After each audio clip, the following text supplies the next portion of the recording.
Right, so brief introduction for anyone who is new to this. So this is the end of the 12th week of my New Year's resolution to plant a tree every single day, or 4 every single day. It's not entirely sure how it'll pan out, here in Lusaka, Zambia, well, near Lusaka, Zambia.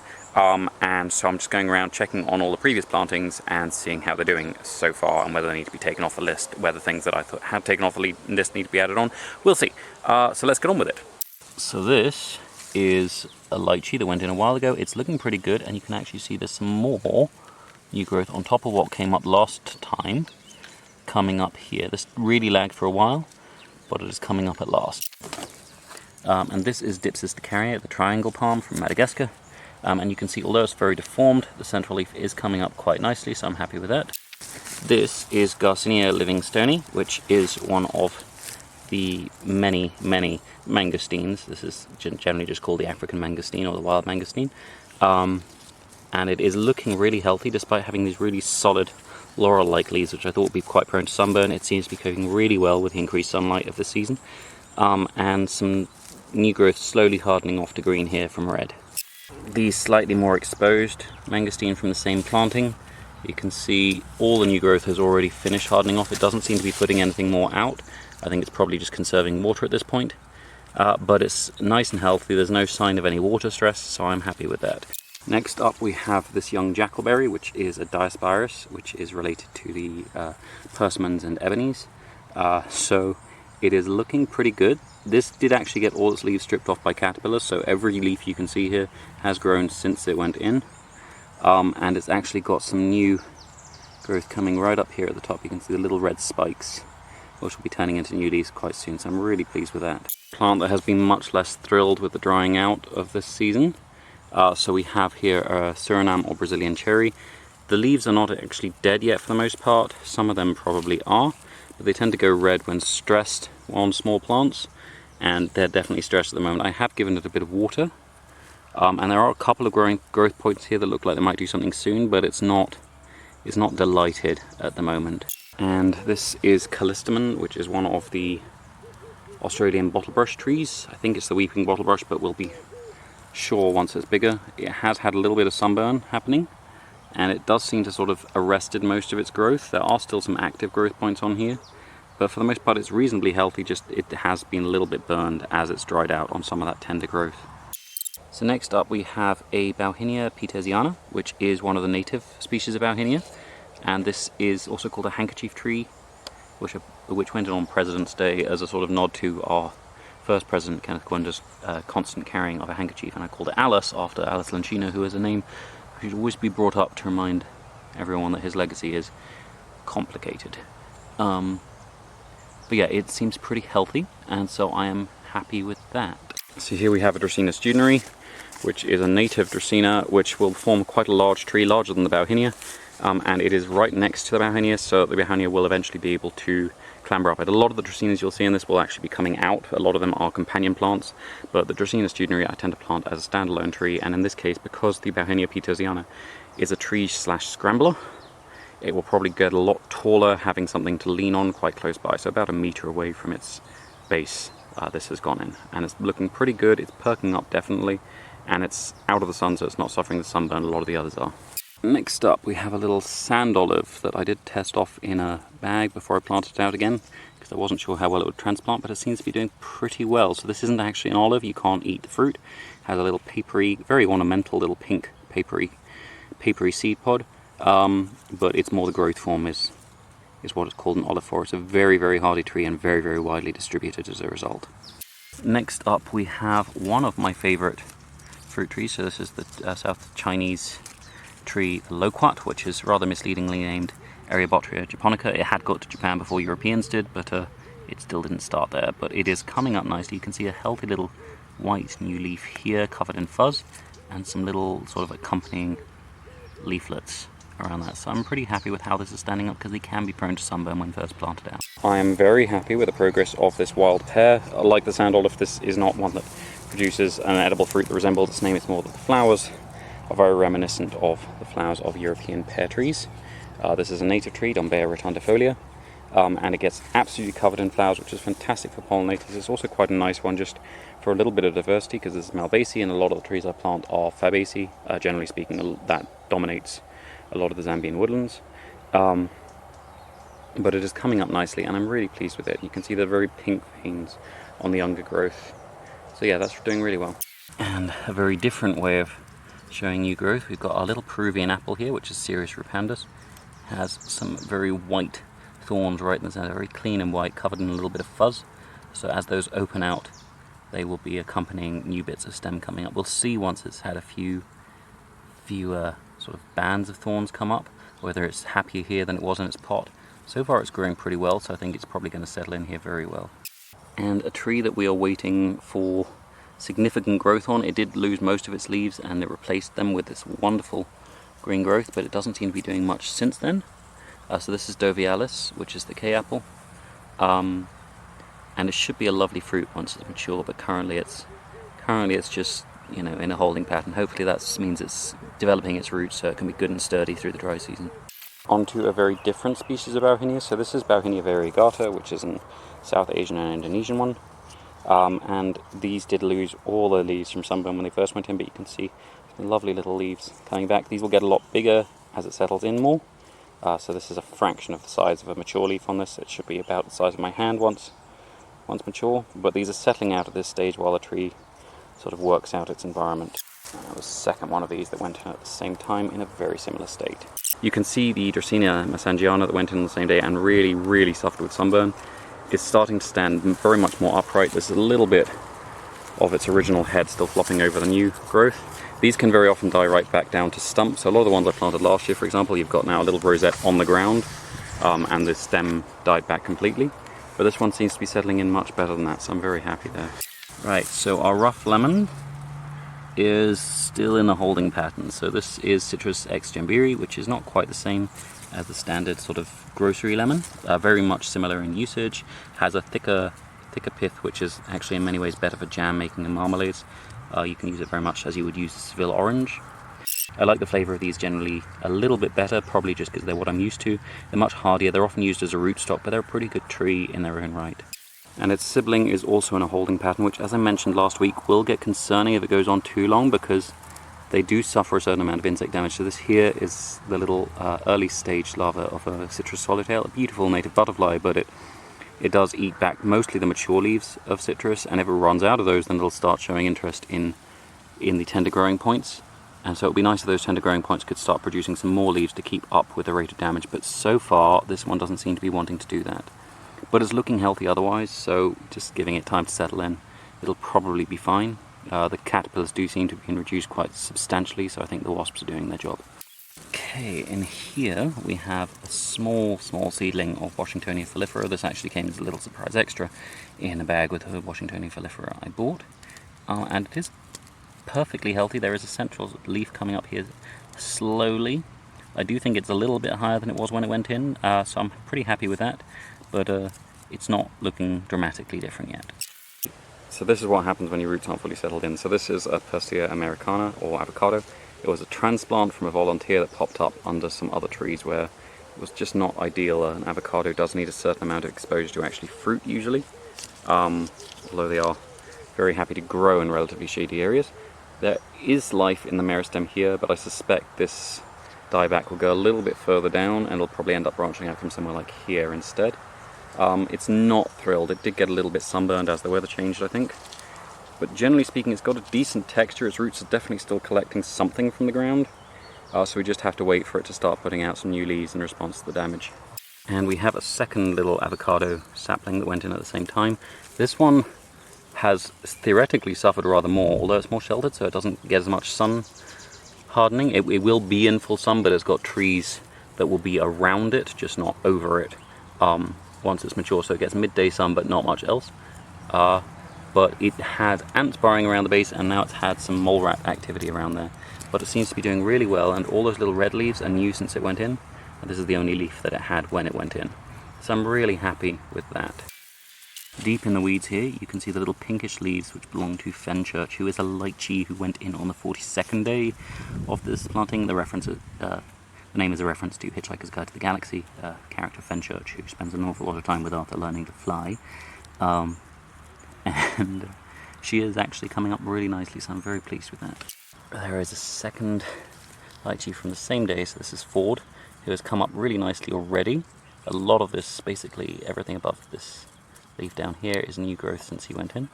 And there's a nice little growing point coming up here, so we'll see if that opens up. And just to complete the Hitchhiker's set, this is Arthur. The Artocarpus also went in on the same day. So another jackfruit, and he did get a little bit of a dent, which is quite appropriate to anyone who knows the names of those characters well. But he's coming up nicely with a nice tender green leaf. The real worry for these at this time of year is sunburn. They are very sensitive to that, but he doesn't seem to be suffering too much from that, so just keeping him watered, he should get along fine. Deeper into the shadows under these mature mango trees we have some Revolvia, which is the African quinine. It is not that closely related to the true quinine, but it is used to treat a lot of the same things traditionally. It is very poisonous, so I wouldn't recommend using it at home. But it is coming up nicely. All these little tender growth points are to replace the parts that dropped off when it dried out in the transplanting. A smaller Revolvia, which is currently a little more exposed and is going to be a lot more exposed as the sun moves north for winter. This one is coming up pretty nicely too. All the leaves on this are new because every single growing tip just dropped off when it first went in, so it's really good to see them all coming up again. I'm very happy with that. So they went in along with these little Casimiroa. So between the two species, they should interrupt this little guava grove that's on the edge of the mangoes, and should reduce the sort of pest presence in the guavas, which are very prone to a lot of fruit flies and such. But this little Casimiroa, so Mexican apple, is slowly producing a new little shoot here. Sorry, the sunlight is making that a little bit hard to make out. But hopefully that will be opening up soon and we'll have some leaves and then a little bit of acceleration of growth as this settles in. Very much like the first avocado tree, this second Casimiroa was poorly timed for the change in the weather. We did have a sudden sort of dry spell because of a storm happening out over the ocean. But you can see some little white points coming up here that do look like little growth points that are going to be opening up soon. So hopefully we'll be seeing some regeneration soon. Slightly larger Casimiroa, so Mexican apple, that went in just a few days before that. I think literally 2 days before that. So I had a little bit of rain before the drying out. Really looking much better. You've got this whole little section here has grown in since it was planted. And there's actually a growing tip forming right on the top where the original leading branch was.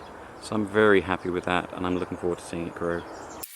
So I'm continuing to hold off adding this little sapling to the list. So this was one of two that were root damaged, which were planted on the same day as two others of the same species. So this is Brachystegia spiciformis, which is the dominant tree in a lot of the Miombo woodland, which is the dominant ecosystem around here. So it is looking really nice and green, and it really has recovered a lot since it went in, but I'm not seeing any evidence that it's about to produce new leaves. There is a growth point in there, but it's not doing anything yet. So when it does, then this will be added to the list. Before that, it is still sort of left on hold while it's still in its holding pattern. So its sibling, who went on the list straight away because it was not nearly so damaged, and so there was the expectation that it would survive, is in very much the same state. It's in a holding pattern, but you can see a slightly more developed meristem in the center there. The leaves have been open for longer, so it's been photosynthesizing and settling in better for longer. And so hopefully we will see some growth before winter. Otherwise these may remain dormant throughout, so it'll be really important to keep an eye on the little bare twig where they are, to make sure that it doesn't get damaged before they come back up. And the last of these three little Brachystegia spiciformis, you can actually see a tiny bit of development, which really does look like it might be opening up soon. There's a little red spot right in the center of these four leaflets, because each of these is just a compound leaf. This isn't a cluster of four leaves on each one. Each one is a single leaf which is broken into four sections. But right in the center there's a little red point which will be coming up hopefully in the next couple of weeks to make some new leaves and make this a little bit taller and bigger. And that should just give it a little bit more energy to survive through the winter. So another native tree here, this is the Trichilia emetica or musakili, which is, as you might guess from the name, sometimes used medicinally. It's also one of the mahoganies, and it is used for timber, although it's not the best of the mahoganies for that. But it's got this growth point here, it's just not been doing anything with it for a while now. Now onto our little mystery fig, which regenerated from some roots left behind when I moved a plant pot. So It has come up nicely, but again, it is very much in a holding pattern. These growing points here browned off completely, so it looks like they've gone dormant for the year, and it'll be branching out from the sides probably to send up new growth when it decides to get back into active mode. And another tree I don't expect to be doing anything much soon, so this is a little mango tree. This is probably, based on the size of the seed and the location where I took the little volunteer from, it's probably going to be the standard yellow mango, which is a very popular, small, stringy, sweet and slightly sour local mango, and personally my favourite of the ones that we grow. But it does seem to be static at the moment, but it should be coming up basically as we start to warm up in September, October time. We have 3 yuccas here which have bits of dragon fruit that will hopefully one day grow up them. And they had started to straighten up when they initially went in, and then it dried out and they started to tilt again. It does look like that tilt is taking a while to go away. So this is the first, the second and the third, which was much more bent to begin with anyway, so don't worry too much about its particular state, but it is the most flopped of them. And they're all healthy enough. I would just like them to show more signs of having rooted and getting settled in before we dry out too much. They are around yesterday's little Euphorbia ingens, so this is one of the local succulents that is very cactus-like. In full grown, this becomes a massive tree. Very, very toxic, not good for your honey, but a very, very effective barrier plant. So in part 1 of today's review, we met a Moringa who might find themselves in too much shelter as we dry out. I suspect this one is going to really appreciate it, because just to the north of this is a line of Malina trees, which will be providing a moderate shade until they drop their leaves. And that should really help this one retain water, because it had been struggling, but it's starting to come up much better now. So I'm really pleased with that. Here we have Fadeherbia albida, the winter thorn, which is a sort of reverse deciduous tree. It is actually looking really healthy from this drying out. A lot of the acacias tend to do better in somewhat drier environments than we have here. We have a lot of native acacias, but they tend not to reach the sizes and ages they can in drier habitats. The winter thorn usually does most of its growing when it's young during the rainy season, then switches over to winter growth as it matures, which makes it a really useful one for cropping, because it provides shade at a time of year when a lot of other trees have dropped their leaves, and drops its leaves in a time when your crop needs the sunlight because of the cloud cover. So I'm really pleased to see this one coming up so nicely. Here we have a tree that is going to look a lot like an acacia until it flowers. It is worth noting the acacias do include a lot of non-thorny plants. This is thornless, but it is not an acacia. So this is a Delanix regio, or flamboyant, which is a Madagascan tree. Has fantastic red flowers that will come out late in the dry season and just feed an awful lot of our pollinators and just look spectacular. It is one you don't want to plant in isolation, because it can chemically change the soil in a way that isn't very hospitable to a lot of other trees. So it's always one to plant near other trees that are going to be doing that in a slightly different way, so you can maintain a nice diverse soil and you can keep growing lots of different plants in it. Okay, so this is a Malina. I'm actually going to be filming these from a little further away than usual, because they're getting a little bit bushier, and so it's easy to see how well they're doing from a bit further away. So this is a pretty happy one. Alternating in this line of Malinas, which are a non-native timber tree, I have put a native stinkwood, which is Brydelia micrantha, which is a beautiful little tree, very ornamental, but should also form a nice little barrier between them. They did die right back. You can see this whole twig here is dead, but it's coming up again beautifully from the base here with these tender little leaves. I'm really happy with that. And our second Malina also coming up pretty well, so I'm pleased with that. And likewise, this little Brydelia is regaining its foliage. But we have another happy little Malina coming up very well. And this was the only Brydelia in this line to keep its leaves, so it's managed to retain that. It's grown some new ones, and it's got some more branches coming down further down the trunk, so I'm really pleased with that.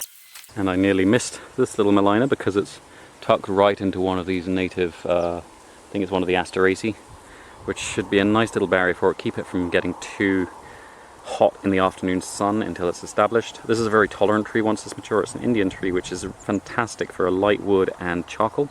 The yellow flowers are also great for pollinators, but it's coming up nicely, so I'm really pleased with that. And the last of our little Brydelias in this line is coming up quite well. It's got quite exposed here, but again, this is native and it will grow in full sun situations of its own accord. It is primarily distributed by birds, so usually you'll find it in shady situations, but it can cope with this level of sun once it's settled in pretty well, and I'm very pleased with that. Here we have the unusual situation of a Malina that isn't thrilled with life. There is what looks like an active growth point at the tip there. I don't want to press too hard in case it's very fragile still, but it might have dried off. But we will see if that springs back to life soon. I'm not taking off the count yet because even if the whole stem dies, usually these will spring back from the roots pretty merrily. Another non-native tree that is great for pollinators and really valued for its timber is the jacaranda, and you can see this one is coming up really nicely, having again lost its tip when it was first transplanted out to here. But lots of lovely new leaves opening out, so this should be heading up soon. And while the jacaranda lost its tip to the weather, this very much lost its tip to insects. So this is Panthodia campanulata, and it has regenerated really well since it went in. It had lost its tip initially, then it regrew and it produced these 4 compound leaves around the tip there, and then some caterpillars came along and ate the tip again. But it does look like there's some regeneration happening in the middle there.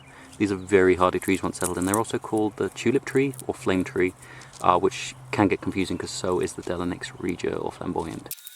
Deep down in here we have a little Thespesia garciana. So this is the tree hibiscus.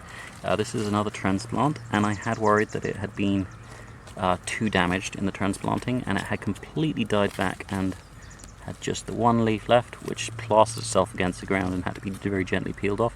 But it's generated 2 new leaves, and it does look like there's a little meristem opening up right in the middle there. So this has a beautiful flower and also an edible fruit, although I'm not the biggest fan of the fruit. It's a bit treacly. Another jacaranda, which is looking absolutely lovely. You can see some lovely growth in the middle there. I'm really pleased with that. And the last jacaranda in this little row of trees, looking again really good. You've got this bright red growth coming up in the middle and some dark green that has matured out, and the original growth that came up you can see has suffered a little bit as it's got a little bit more sun exposure, but the new growth should be well acclimatized to that, so shouldn't have that problem again. And once again we are going deep in the weeds to look at the phoenix. Now this is when the weeds become really valuable because, as we've seen in part 1, some of the phoenix can be really prone to sunburn. So this is Phoenix reclinata, which is the native wild date palm. There are a whole bunch of phoenix trees. They all have these wicked thorns around the base, which will harden up as it gets bigger and can be really unpleasant to work with, but they will produce edible fruits, and they're all very ornamental trees. So I'm very happy to see it's alive and doing all right, having suffered quite a lot when the area around it got tunneled out. This is the Molinas from day 2. And you can actually see down here was the stem that was soft and tender when it went in. Everything above that has grown up since it came in. This is actually where it flopped right over, and so it'll be left with a king for a while. But as the trunk thickens out, that will disappear, and so this will coppice really well once it's mature for timber, for charcoal, for such like. I'm really pleased with how it's settling in. One of its 5 siblings also looking really good. And the aloe arborescens that went in as a companion plant, which should keep the base around it cool and shaded through the dry season, is coming into flower, which is really nice to see. 3rd of these little Molinas looking really good. And the 4th and the 5th I'm really happy with. Deep in these shadows there are some leaves I'm waiting with bated breath to see them grow. So this is a ghost tree, which is a Sterculia quinquelobata, which is related to the star chestnut. They are a beautiful tree, really striking part of some of the local forests. White bark once mature. You can actually start to see down in here where some of the young bark is peeling off. You've got this really white layer being produced. So as this gets bigger, all this brown bark will slowly be peeled off as the stem widens, and we'll be left with this bright white base, which is just really striking in a mixed woodland. So that went in with some Pachiras glabra, which are the sabonut, and these are really hardy Brazilian trees, produce an edible nut. They do grow naturally in swamps, but I find them very tolerant, so this is the first of many you're about to see, and you will get very tired of them very quickly.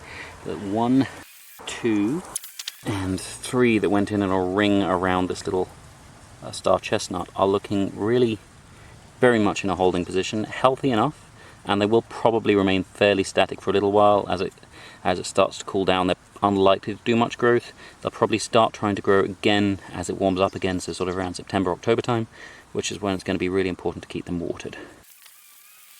Okay, on to our very first planting of the year, which was some more Pachiras glabra.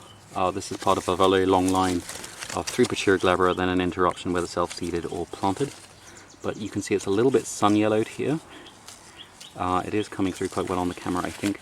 It is not currently doing much no growing. There is a little tiny leaf forming in the middle there, but it's not unhealthy by any means. These are deciduous. They're very used to getting sunburn, dropping leaves, producing new ones.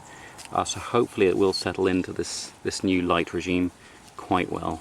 Second in this line is protected from the north sun slightly better by the positioning of its Dracaena, so I think that's why it's looking a lot less sunburned. It's a lot happier generally, but not actually showing any current growth. Another one that is very exposed, and you can see again the leaves are a little bit yellowed. Not as badly, I'd say, as the first one.